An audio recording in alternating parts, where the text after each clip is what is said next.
Hi everyone, this is Esateys, and I'm really excited because I'm going to start doing some three-part series, and this is the first of those, and I would love to get rolling on money. How to have more money in your life, part one.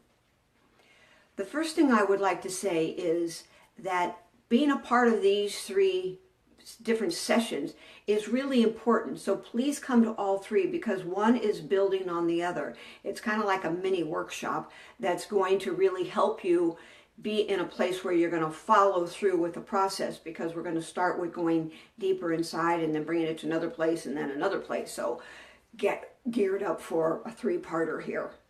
The other thing I would like to request is that if you know of anybody that has anything going on around money, please share this with them. Please put it on your timeline. Please put it wherever it is that you can think of. Forward it to people. Do whatever you want, because when we all start thinking with a really elevated viewpoint, the world is going to change into a completely different experience. So let's talk about money. We all have core issues. Surely you are aware that we all have fear, we all have all these different kinds of things. So the important thing is today we're going to talk about scarcity, in particular about money. Scarcity comes in lots of different flavors. I spoke yesterday, I believe, about how I had this thing about time. Well, today it's about money. Pretty much everybody I know has a feeling about money. There's not enough, I don't have enough, and it doesn't matter how much you have, that's still not enough. I have many friends that are millionaires and even billionaires that are just in real fear about not having enough or losing it. So there's all kinds of energy around money. And one of the things that we're going to look at today is, what is your connection to money? So we are not alone. We all have something going on around us. It's like the number one thing out there for people that are doing their very best to deal with.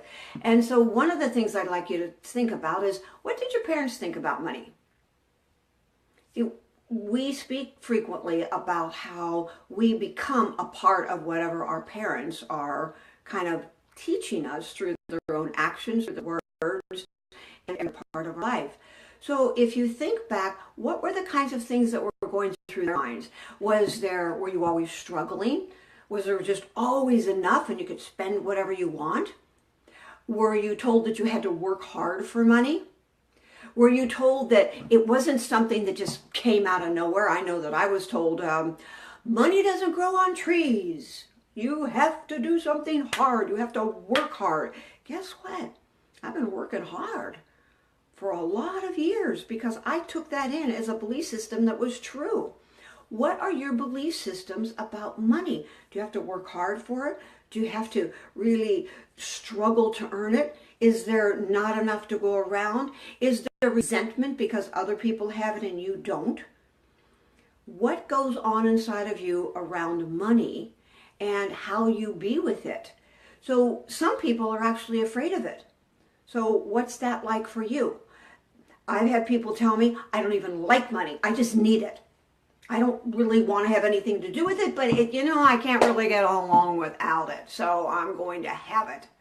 Some people say that about their relationships too, but money is what we're speaking about right now.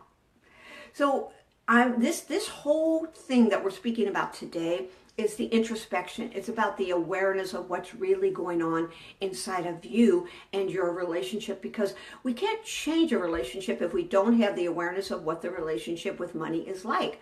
And it's true for all relationships. So one of the things that's important is to think about it.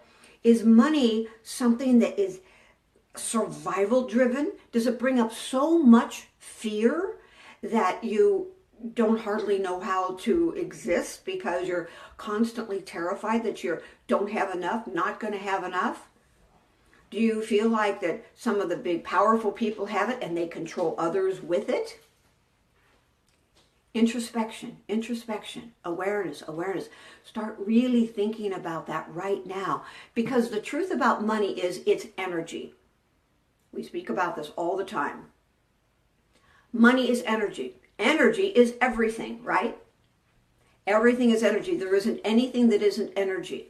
And so because of that, we have the awareness that if money is energy, and it is, then, and that energy is everywhere, guess what? Money is everywhere. Money is everywhere. There's no shortage of money. There is no shortage of the energy that is about money. And it's really, really important to recognize that we have limitations that we've made up in our minds. In fact, as I've said many times before, resistance and the way that we think and how we perceive is the absolute cause of all suffering. It's not what's happening in the world, it's how we're framing what's going on in the world. So let's look at how are we framing money. If it's something we don't like, something that we're afraid of, something that if we have too much of, and where's your line in the sand about it? You know, how much is too much? How much is too little? What's your number? These are things that I'm asking you to go deeper into today, because we're going to go deeper as the next 2 days go on about this whole experience. So if we know that energy is money and you know that energy is everywhere, then it's really clear. Take a breath here. You don't have to own. You don't have to earn money. You don't have to earn it. It's available. It's here. It's available to you. The thought process is, I have to do something to get it. Well, do you do anything to get the air that you breathe? Just take an inhalation, but you don't go out and have some action piece. Now, don't take what I'm saying meaning that you don't take action, because I'm really big on having an understanding and then taking action to help implement it. But what's important here is that you recognize that you start to reframe and you start to cut and snip those ideas that have kept you small, kept you scared, kept you in a place where it's not giving you the experience of money that you would like and filling your pockets with it. We're going to speak more about what money really means to you tomorrow. But today, I'm just asking you to view internally about how you grew up with your thought processes and what it is that's going on with you in regard to that. What does it mean to you? So your homework for today, if you would like to accept that challenge, is to write down where you give your power away to money. Where is it that it controls you? What goes on inside of you around money? Even when you say the word, does it go, do you tighten up? Or is it like, yay? And be real with yourself, because I know that most of you that are listening, you want to be really positive, uplifting people. And I get it, and I do too, and I am. Simultaneously, it's good. In fact, a teacher I had once says, call a spade a spade. If you have fear and you don't acknowledge it, it will stuff and grow bigger.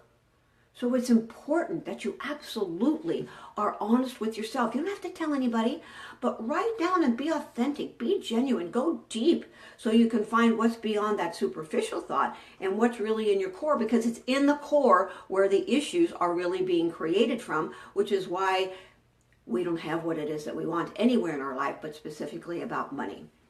So tomorrow we are going to speak about what money really means to you, and we're going to go deeper into this, but today have some deeper introspection.